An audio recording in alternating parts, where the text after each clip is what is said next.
Hello, my name is Masha and welcome to another Not With Me video. If this is your first Not With Me video that you are watching, this is not a tutorial or a walkthrough, this is just a video in which I am knotting in a time lapse and I'm just chatting with you guys about whatever I feel like chatting with you guys about. In this video, I am making this beautiful bracelet, which I absolutely love and I've been wanting to make for a while, so let's jump into it. Alright, hello, and here we are with a beautiful bracelet. I was so excited to start this bracelet. I cannot describe to you how important this specific bracelet was for me, because this was the first bracelet in a very long time that I made, just in general, point blank period. This is the first bracelet I've made in a really long time. And it's also the first bracelet in a really long time that I was very excited to make. I don't know why that is. I think there's a lot of different reasons to why I was kind of in a bit of a bracelet rut for a while. And one of those reasons is because Bracelet Book wasn't really working for me, which was super sad. It just wasn't loading as fast as it should have been. And I actually talked to the admin about it, and turns out it was just a me issue and not a Bracelet Book issue, which was really sad because I thought that, it could be fixed, but it can't be fixed. So I've since been looking for patterns and doing that kind of stuff. At work, actually, during my lunch break, on the office internet, because it actually works for me there, whereas I can't really open Bracelet Book at home very well, which is really sad. Anyway, so yeah, I think that was one of the reasons, and then just in general, I haven't had as much time recently to make bracelets, so this bracelet was so important to me because I actually sat down and I made something, and it turned out beautiful, and I was so excited to make it, and it was just, I don't know, it made me so happy to make this bracelet, so I just really wanted to share that. I don't know.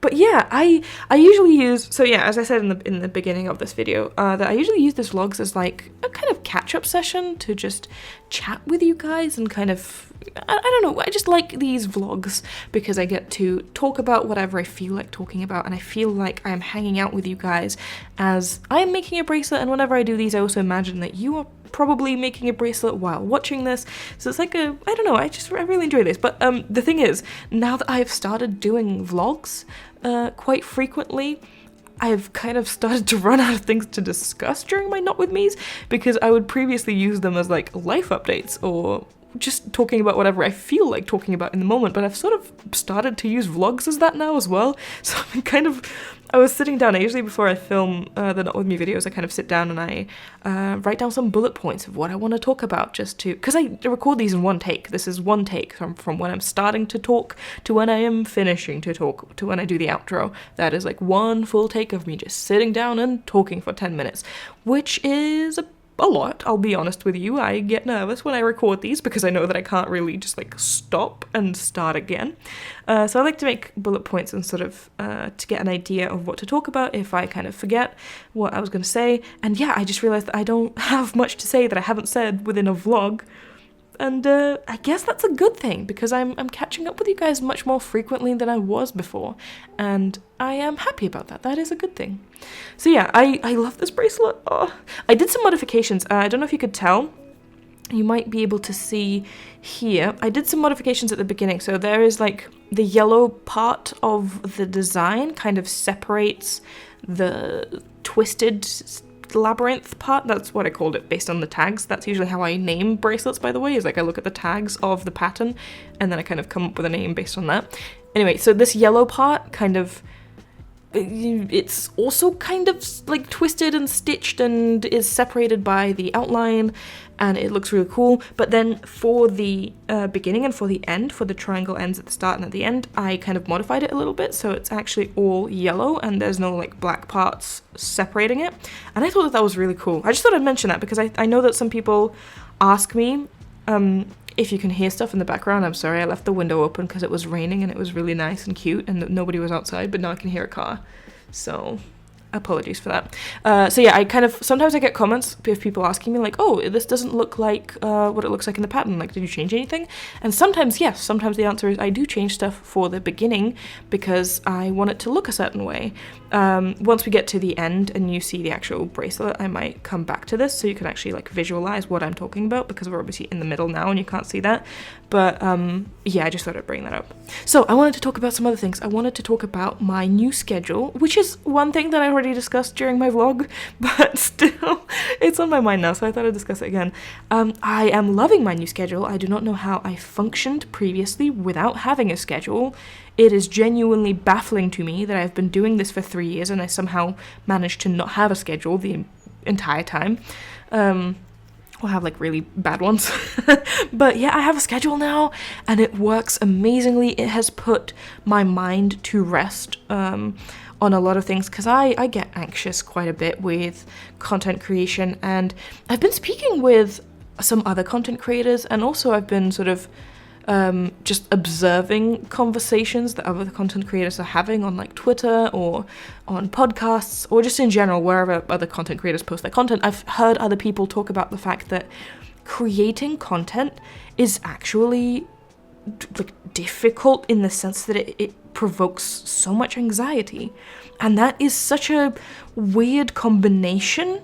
And I can very much sign off on that and say that I experience that quite frequently, even with anything, like even with this video, for example. Like, I'm sitting here recording this and I do feel anxious a lot of the time, because I think about like, when I'm gonna post this, and what if people aren't gonna like it, how are they going to respond to it? And then I get into kind of phases. Just in general, I get into phases where I'm posting a lot of content and then I'm posting no content for a few weeks.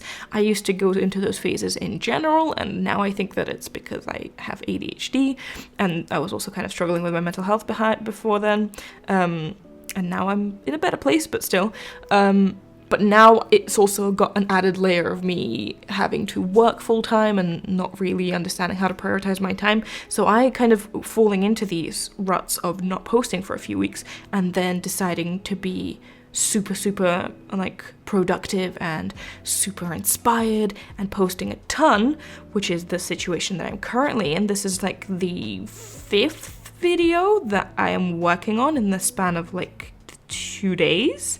So I'm currently in a situation where I feel super inspired and I want to create a bunch and I want to do so much. But in both of those scenarios, you get a lot of anxiety and a lot of negative self-talk that I'm trying to unlearn and trying to get away from, because when I don't post and I'm gone for a while, even if I do have a valid reason for that, whether I'm sick or I'm having a bad mental health day or I just simply do not have the time to do something, I get into a negative mindset of, well, people don't care about me, or people care about me and I'm letting them down, or you know, I start overthinking things so much that when I do then decide to come back and post a video again, I myself put so much pressure on that really doesn't need to be there, that I get super anxious about then posting. And then when I do get into a habit of actually posting quite consistently, I then get into an anxious headspace of like, well, which was where I'm currently at,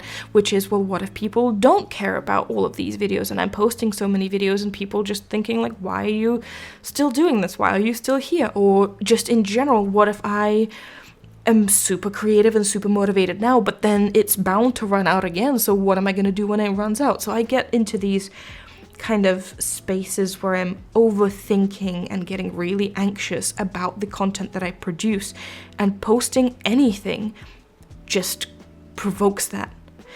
And it is so validating to see other people that also create content talk about these kinds of things and then also talk about how they get away from that and how they calm themselves and how they get better.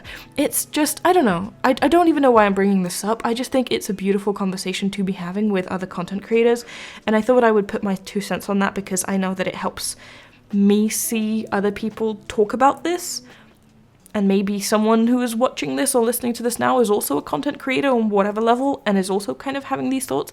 And yeah, just you're not alone is one. And then also 2 is I'm trying so hard to get away from that mentality. And I think it's kind of working, actually. I've not been as negative towards myself as I have been throughout these past few years that I've been doing this. I am actually in a much better place now with putting pressure on myself and all that kind of stuff than I was before. And I think one of the reasons is that I got a full-time job and I don't have to like financially rely on this anymore.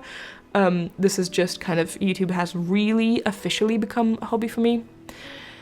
So that's probably one of the biggest things. Anyway, my time lapse is coming to an end and I got pretty deep here. I had a lot of bullet points. This was not part of my bullet points. I was not supposed to go into a very deep conversation about my existential dread and my anxiety. I'm good, I promise. I genuinely am much better than I was before. And this was supposed to be kind of uplifting and kind of a you're not alone message. Oh yeah, this is the part that I was talking about, by the way. See how I kind of changed the yellow bit at the end? You can kind of see it here with the triangle ends as well. Like it's different from what the yellow bit was in the center, and it kind of is a little bit altered to reflect that it goes into a triangle end. Anyway, yeah, I'm good. I am good, and this was supposed to be a positive and happy conversation. I really love this bracelet. I'm feeling super inspired currently, and I'm just generally having an amazing time. And I hope you guys like this bracelet. This is also a bracelet that was featured in a bracelet ASMR video, which is a really weird video that I did that is coming out soon. That was actually a fun, super fun video for me. I really enjoyed filming that and creating that, and I think it turned out quite fun. So this bracelet is also featured in that. That is coming out quite soon, or it's coming out before this. I don't remember my schedule, I'll be honest with you, but if, you know, you'll know if it's come out before or if it's come out later. Either way, it's a video that I did, and I had a lot of fun with it. Anyway, I hope you enjoyed today's video. I had a lot of fun making this, and I hope you liked it too. And I want to give a special shout out to my patrons before I go, whose support means so much to me. Thank you so, so much. If you also want to become a patron, there is a link in the description for you to sign up. But in any case, thank you so, so much for watching, and I will see you in my next video. Bye!